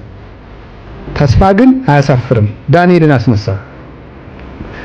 ቆይ እነዚህ ሰዎች እንመርምራቸው መጀመሪያ ተባለ። ለብቻ አደረገና መስቀለኛ ጥያቄ ጠየቃቸው። አንተ ከምን ዛፍ ስር ነው ያለ? ከሾላ። አንተ ከምንድን ነው ያያችሁ? ከወይን ዛፍ ስር። ውሸት ለየብቻ አድርጎ ይታያል። የሚቀስፋችሁ መልአክ በፊታችሁ ነው አለ። መልአኩ ሁለቱንም ሰነጠቃቸው። ይገርማችኋል። እነዚህ ሁለት ሰዎች ሁለቱም ለፍላጎታቸው ይፈልጓታል። እምቢ ስላላቻቸው ግን የጠላት እኔም ወዳጄ ነው ተስማሙ። ይገርማል እኮ ተስማሙ። እነዚህ የተለያየ ዓላማ ያላቸው ቤተክርስቲያንን ለማጥፋት ሲሉ የሚስማሙ ሰዎች ናቸው። ይገርማቸዋል። እነዚህ ሰዎች ማለት ቤተክርስቲያንን ለማጥፋት ሲሉ ይስማማሉ። የኔና አንተን ጠብ ኋላ እናወጋዋለን፣ ፊት ክርስቲያኑን እናጥፋው የሚሉ ማለት ነው። እንደዚህ አይነት ኑሮ የሚኖሩ ሰዎች ናቸው። ግን ያቺ ሶስና ማን ትመስላችኋለች? እናታችን ቤተክርስቲያን ናት። የሚቀራት ዳንኤል ነው፣ እሱም ክርስቶስ ነው። እግዚአብሔር የሚሰጥህን ተስፋም አትጠራጠር። እግዚአብሔር ላበው የነገረውን ተስፋ አያስቀርም። እግዚአብሔር እውነት ይኖር ይሆን ብለህ መከራ ሲበዛብህ ጊዜ ወይ ሃይማኖት የትክክል አይደለም ወይ እግዚአብሔር የለም ብለህ አትጠራጠር። እግዚአብሔር አለ። ከቃሉ ጋር ናችሁ። ዳይሙ ትልወ ለእግዚአብሔር፣ እግዚአብሔርን በፍጹም ልቡና ተከተለው ነው። አትጠራጠረው፣ በፍጹም ልቡና እመነው። ወኢትህድጎ እሱን ደጅ መጽናቱንም አትተው፣ ወደ ኋላ አትበል። እግዚአብሔር መቅረብህን አታቋርጥ። እግዚአብሔርን አትተው። እግዚአብሔር ካልተውከው አይተውህም፣ ካራቅከው አይርቅህም። መከራ ብትቀበልም ዝም ብትልም ቢልህም ባይመልስልህም ትቶህ እንዳይመስልህ፣ ጊዜው ገና ስለሆነ ነው። ሊገሏት ከዚያ ስትደርስ ደስ አላት። ፈጣሪ ኢየሱስ ክርስቶስ ሆይ ሩጫዬን እንድጨርስ ስለረዳኸኝ አመሰግንሃለሁ። መከራህን ስላሳተፍከኝ አመሰግንሃለሁ። በእንዳንተ ተሰቃይቼ እንደሞት ስለፈቀድክልኝ አመሰግንሃለሁ እያለች እየጸለየች ልሄድ ወደ ክርስቶስ እናፍቃለሁ እያለች እየዘመረች ሄደች። እዚያ ስትደርስ ቆይ ልጅ ወንድሞቼ ፈጣሪ ልለምነው ብላ ተንበርክካ ሊሰይፏት ከቆሙ ወታደሮች ፊት ጸለየች። ስሜን ለጠሩ መታሰቢያዬን ለሚያደርጉ አቤቱ ምሕረትን ስጥልኝ ብላ ለመነች። ስምሽን የጠራውን ዝክር የዘከረውን ሰው የተራበ የመገበውን ሰው እኔም የሕይወት እንጀራን በሰማያት መግበዋለሁ። ስዕልሽን ያሳለውን ሰው ያም ባይሆንለት ለተሳለው ስዕልሽ ሽቱ የረጨውን ሰው ሽቱ ያመጣውን በመዓዛ መለኮቴ አጣፍጠዋለሁ። መጽሐፍሽን የጻፈውን ያጻፈውን ስሙን በሕይወት መጽሐፍ እጽፍለታለሁ። ያም ባይሆን ያነበበውን ያም ባይሆንለት ሲነበብ የሰማውን የተረጎመውን መተርጎም ባይሆንለት ሲተረጎም የሰማውን ሁሉ የሕይወት ቃል አሰማልሻለሁ። እናንተ አንድ ስትራመዱ 10 ገስግሶ የሚያቀፍ አባት አለ። እግዚአብሔር የሚፈልገን የልጆቹ መጥፋት የሚገደው አባት፣ አባክነን ስንመጣ አዲስ ልብስ የሚያለብስ አባት፣ ጠፍተን ስንመለስ ፍሪዳ አርዶ የሚቀበል አባት እርሱ ክርስቶስ። ይቅር የማይል ሰው ሃይማኖት የለውም። ለምን? እግዚአብሔር የምን አምላክ ነው? ሃይማኖት እግዚአብሔር ነው። እግዚአብሔር ደግሞ የምሕረት አምላክ ነው። ስለዚህ አንተ ጨካኝ ከሆንክ የምሕረት አምላክ ካንተ ጋር የለም ማለት ነው። ልብህ ይቅር ባይ ካልሆነ እግዚአብሔር ካንተ ጋር ሊኖር አይችልም። ዶዝ ብሎ እግዚኦ ማረነ እግዚአብሔር አይልም፣ አይምርም። መቀለጃ አይደለም እግዚአብሔር። 400ውን እግዚኦታ ወደ 400 ሚሊዮን ብንቀይረው ይቅር አይልም። እወ ህድግ ወይ ሀድግ ለክሙ እወ ስራይ ወይ ሰሪ ለክሙ ታው ይተውላችኋል። ይቅር በሉ ይቅር ይላችኋል ነው ያለው። እግዚአብሔር የምሕረት አምላክ ነው። ነገም ስንለምነው የሚሰማ ይቅር የምንል ከሆነ ነው። ሰፊ ልቡና የሚገኘው ከመፈተን ነው። ተፈትኖ የማያውቅ ሰው አትንኩኝ ባይ ነው። ከሰው ጋር መኖር የማይችል። ስለዚህ እግዚአብሔር ከመከራ የተነሳ አሰፋልኝ ያለ ቅዱስ ዳዊት ለዚህ ነው መከራ ትዕግስትን እንዲያደርግ ትዕግስትን ተስፋን እንዲያደርግ እናውቃለን። ተስፋ ደግሞ አያሳፍርም ይላል ቅዱስ ጳውሎስ። መከራ ትዕግስትን ያደርጋል። ትዕግስት እንድናገኝ ብርቱ እንድንሆን። የሰው ልጅ እንደ አትክልት ነው። አረጋዊ መንፈሳዊ እንደሚናገረው አትክልት በፀሐይ ብቻ ማደግ አይችልም፣ ይደርቃል።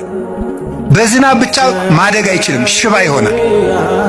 ስለዚህ ዝናቡ ያበቅልና ያሳድገዋል፣ ፀሐዩ ያበስለውና እንዲያፈራ ያደርጋል። ስለዚህ ሐሩሩን መከራ አድርጉት፣ ዝናቡን ደግሞ የእግዚአብሔርን ቸርነት አድርጉት። ሰው ሁልጊዜ ቸርነቱን ብቻ ቢያደርግለት መከራ ሳይመጣበት ብቻ ቢጠብቀው የሰው ልጅ ልፍስፍስ ይሆናል፣ ሰነፍ ይሆናል። ዝም ብሎ መከራ ብቻ ቢመጣ ደግሞ ተስፋ ይቆርጣል። ስለዚህ እግዚአብሔር ምን ያደርጋል?